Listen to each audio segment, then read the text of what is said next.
So good evening everyone. I am Jason Kit Upsal and I'm Richmond Baino. And I'm GB Arellano. so we are here in front of you to discuss all about US policing system. The United States of America. Policing in the United States of America is a fragmented system which strongly decentralized. There are types of US police system. First is municipal police. These include village, township, city and county police departments, sheriff departments, and a variety of special purpose agencies like Transit Authority and Housing Authority Police. Typically, it has general policing duties for their respective jurisdiction. Iyang jurisdiction is mga ni siya village, town, city. Mga ni iyang mga and naa na siya mga duty nga dapat i-enforce like to maintain peace and order. And there are two subtypes of local police, namely county sheriff office has jurisdiction over large areas and in charge with the operation of a county jail. Civil functions such as service gani siya is yung jurisdiction dako kayo lapad ang taas large areas kaya mo like pareha ng mga sheriff sa daan nga magpatrol pinana siya. And city police, most common local police organization there are 3,081 sheriff day in the United States. Sorry. City police, most common local police organization. It has jurisdiction over matters that occur in an incorporated municipality like pareha ng Minganilla, mga police sa Minganilla, Deres Talisay, Naga, mga city police. And the varieties of naadyan sa mga varieties of local policing. Legislative style rely upon the formal criminal law as a definition of not only what situations merit their attention but in what manner they should intervene. Kani sila pareha ng legislative. Sila mo imukan sa ang ilang balaod ba sa court na sila mo regulate ang mga tuan balaod sila mo implement ang mga balaora. And service style treat every citizen complaint as requiring police response. It is characterized by many police citizen contacts but relatively few citations and arrest. Kani sila mo assist sa mga complaints sa mga citizen kung sa mga karongon lag at assist ba. And watchman style exercise considerable discretion in defining whether a situation requires police response and what that response should be. Kaning watchman style pareha ni siyang kung nay magubot sa inyo kanang kinahanglan pa ba nga magtawag og pulis or pwede ra si tulon, and pwede ba parehan sa danang curfew and dapat papaulion sa balay ang mga minor nga age for the peacekeeping function of State police. State police is a highway patrol who are typically given the task of regulating traffic and maintaining order and safety on state federal highways. So highway patrol or a policeman who are nang nasayan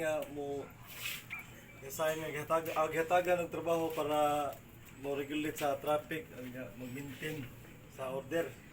Then in many states, part of its border mandate is providing general police service to people living in unincorporated areas. So when we say unincorporated areas, an incorporated area is a region that is not governed by a local municipal corporation. Then special investigative agency that is concentrated on statewide law enforcement is also on the state police function. Then federal police. Federal police. So federal police agencies supervised by the federal government have Most of these have limited responsibilities and do not provided by the General Police Service to citizens. So, nasa limited nga responsibilities like to provide siya og national defense, manage siya sa country's foreign affairs, and regulating interstate and international commerce. Din. So, some federal agencies having certain police function. First is to protection of life, property, and enforcement of penal statutes. So, penal status ang balaod sa usa ka kanang rules sa usa ka balaod. Then first is the Federal Bureau of Investigation or FBI. Department of Justice, it investigates all violation of federal law except those where enforcement authority has been specifically assigned to some other federal agencies. It also investigates all cases of espionage, sabotage, treason, and other matters pertaining to international security. So ang FBI stands for Federal, refers to the national government of the United States. Then Bureau is another word of Department of Division of Government. Then investigate is what we do or mo gather kag mga facts and evidence to solve and prevent crimes. So United States Secret Service or Department under sa Department of Treasury, so chiefly concerned with investigating the counterfeiting, forging, or altering of any of the money or other securities of the USA. It's also charged with the protection of the President and his family and of the executive mansion grounds. So ang trabaho sa Secret Service kay mo protektahan niya ang kinabuhi sa presidente o sa pamilya sa presidente niya, ang board vice president. Number 3, Bureau of Narcotics. Under sa Department of Treasury, investigates all violation of federal laws relating to narcotic drugs and marijuana. The Bureau of Narcotics established on June 14, 1930, consolidating the function of Federal Narcotics Control Board and the Narcotic Division. Mga example dahil sa mga narcotic drugs kay mga heroin. Number 4, the Bureau of the Chief Post Offices. Inspector investigates mail losses, mail depredation, unlawful uses of marks, and other violation of the postal laws. Number 5 is Immigration and Naturalization Service under sa Department of Justice.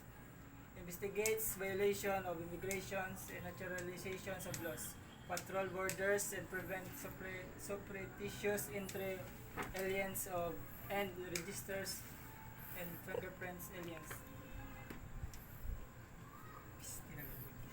Immigration and Naturalization Service is mo isang mo bantay sa mga borders, mo patrols, and mo prevent sa repetitious of entry of aliens and registers and fingerprints aliens.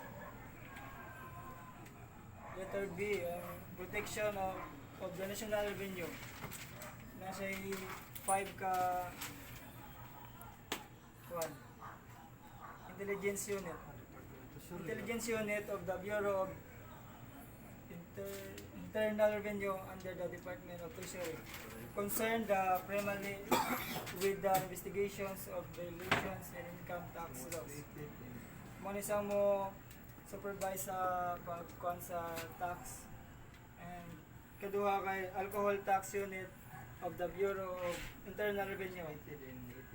Investigates the violations of internal revenue laws relating to liquors. Mo lang mo bantay sa mga na-violate under sa kanang mga liquors o violate sa laws. Number 3, Divisions of Investigation Patrol Bureau of Customs under gyapon sa Department of Treasury. investigates smuggling activities and enforces custom and navigation of laws.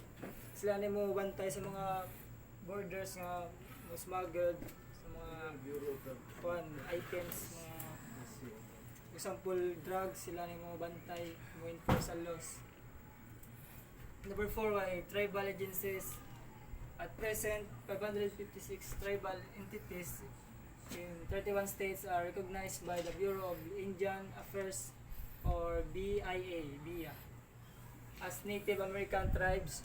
More tribes are located in the southwest than other area of the United States, and the largest of this is the Navajo Nation in Arizona. Native American tribes are unique in that they are self-governed. Number 5 guys, private police. Secure additional police protection to private entities by employing sworn public police officers officers through a contract when they are not officially on duty for their public employees.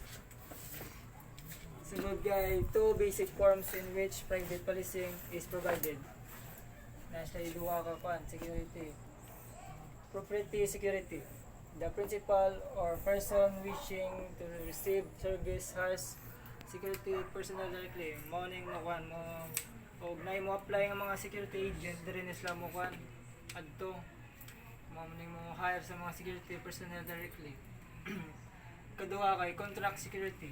The principal sent service from the independent security company.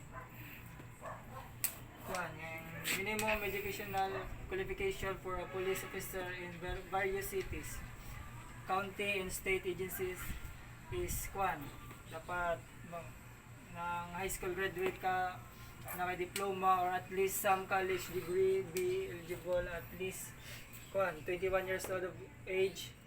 Dayon kay have a driver's license or be eligible for one. Have no prior felony conviction. Dapat wala kay mga criminal records para ma-qualify ka sa police personnel. And pass the written exam, medical exam and interview. Physical agility test and psychological screening. Dapat pass ka sa kwan. Ilang kwan written exam, kusang kwan board exam, dapat physically fit ka, mo apply ka. Basta